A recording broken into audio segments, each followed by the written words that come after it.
Erosion. Erosion er for eksempel, hvis vi siger, der er vand her, og så vandet det rammer klippen hele tiden, så vil der ske det, at noget af klippen det falder af. Og det har også mange konsekvenser for dem. Hvis man siger, at nogen der bor heroppe, deres hus vil jo en dag ligge i vandet, og det har også mange konsekvenser, fordi så skal de til at finde et nyt sted at bo.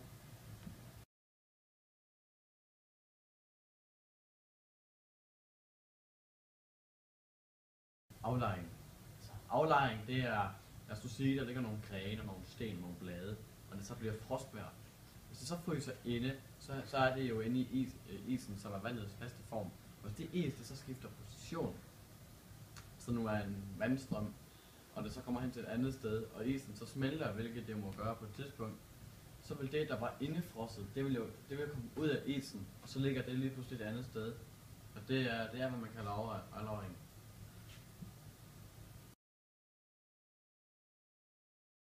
Kredsløb. Det geologiske kredsløb er noget bliver opbygget, og så det bliver nedbrudt igen.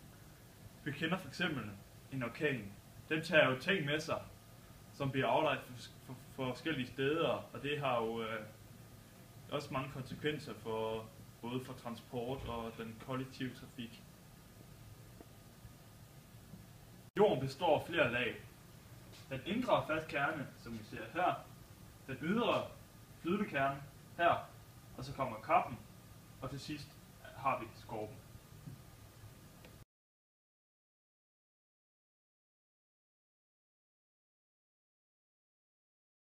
Pladetektonikken, altså. Pladetektonik, det er et vidt begreb.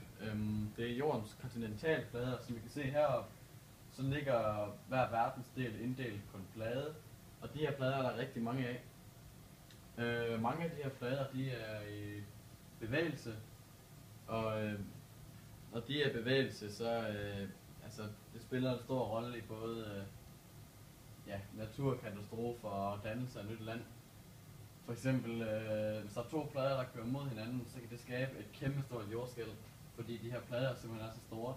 De kan også skabe tsunamier, hvis det er noget, der bliver rykket rundt på under vandet.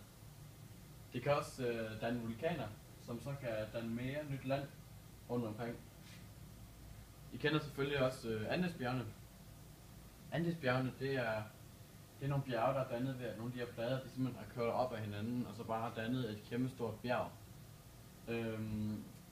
Det dannede også vulkaner. Og så oppe i Andesbjergene, der er dannet en rigtig tykke lag af vulkansk materiale.